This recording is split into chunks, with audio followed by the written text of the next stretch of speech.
Let's look at evaluating algebraic expressions. To understand about algebraic expressions, it might help us to really remember what a variable is. Read it with me. A variable is any letter or symbol that you use to take the place of a number. So a variable, x. I don't know why we always choose x, but x could be a variable. Y could be a variable. Happy face could be a variable, because that is a symbol. Box could be a variable. In most of our cases, when we're working, we're going to choose a letter. And most mathematicians will choose a letter.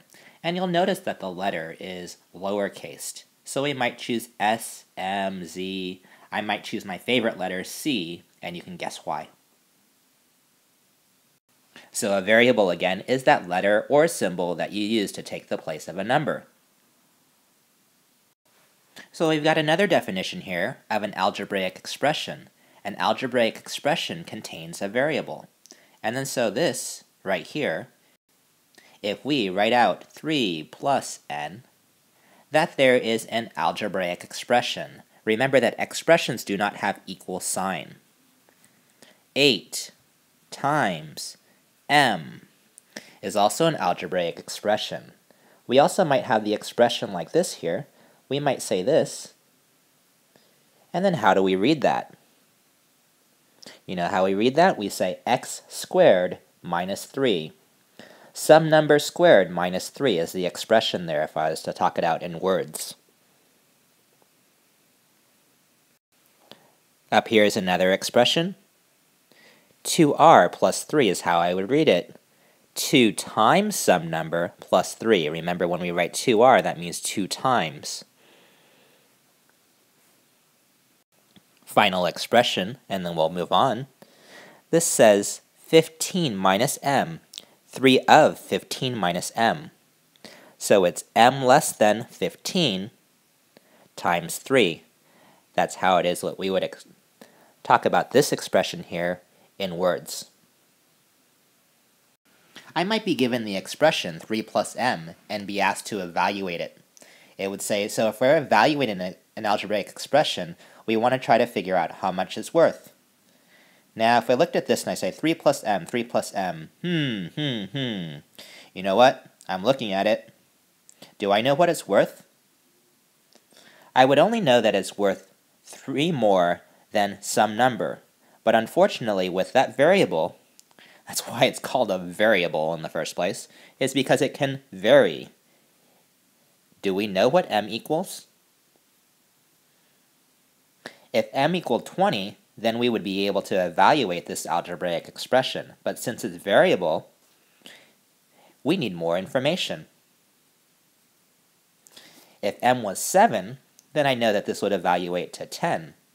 If m was 100, I know this would evaluate to 3. But the problem is, we don't know what m is, because it's a variable. So when you are asked to evaluate an algebraic expression, you will be given more information. So the instructions would read, evaluate the algebraic expression when r equals 5. Oftentimes they don't write algebraic, they'll just say evaluate the expression when r equals 5. So I have this first expression, it's just read 2r. Oh, when r is 5, all we do is we plug in 5 for r. And we know that 2r is 2. What r? 2 times r. So anytime we see an r, we replace it with a 5. So that's really just 2 times 5, which evaluates to 10. 25 minus 3r then is 25 minus 3 times 5. 3 of r, 3 times r, r5, r is 5, and that's why we put the 5 in there. And if we evaluate that, most of the time when I'm evaluating, I like to do them up and down like this here. Except I kind of ran out of room where the way that I had written those problems. And then so we know that 25 minus 3r evaluates to 10. And finally, I have this last expression right here. R squared minus 17. R squared means 5 squared. 5 squared minus 17. Exponents first, 5 squared is 25. 25 minus 17. Oh, 25 minus 17 is 8. Those numbers are 8 away from each other. So again, to evaluate algebraic expressions, whenever it is that you see that variable there, it's telling you now as to what that variable equals. So you plug that variable in, and then you just solve that expression. You evaluate that expression and you simplify it. Alright, I want you to try to evaluate these expressions when f equals 6. Take a moment to copy them down, and please hit pause. Go ahead and evaluate them. Alright, for that first problem there, that would be 3 what f? 3 times f, which is 3 times 6. 3 times 6 minus 7. Multiplication first, 18 minus 7, which evaluates to 11. So 3f minus 7 evaluates to 11 when f is 6. For that next problem, I'm looking at 18 minus 2f.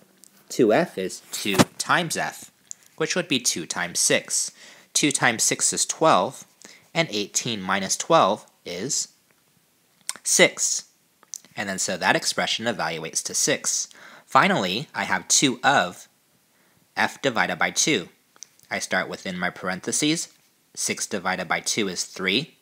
2 of 3 is 2 times 3, which equals 6. So, did you know, before we did all this, and before we evaluated those, that 18 minus 2f equals 2 of f divided by 2?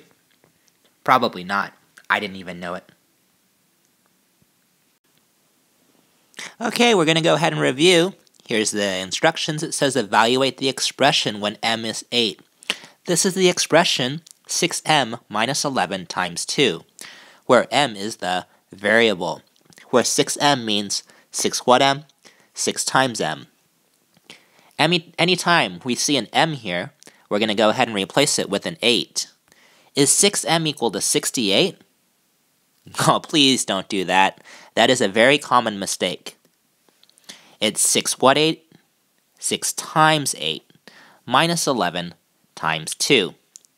Now our order of operations says to do any multiplication or division problem first before any addition or subtraction problem. So we have 6 times 8, which is 48, minus 11 times 2. 11 times 2 is 22. 48 minus 22. After all this work, don't make a math error. It evaluates to 26. And then so when you're asked to evaluate an expression, you evaluate it to a single number. I could look at it again. 6 times 8 is 48. Okay, this is 22. 48 minus 22. Yep, that's 26. Good. I did good work. And you did good work today. Thank you for watching.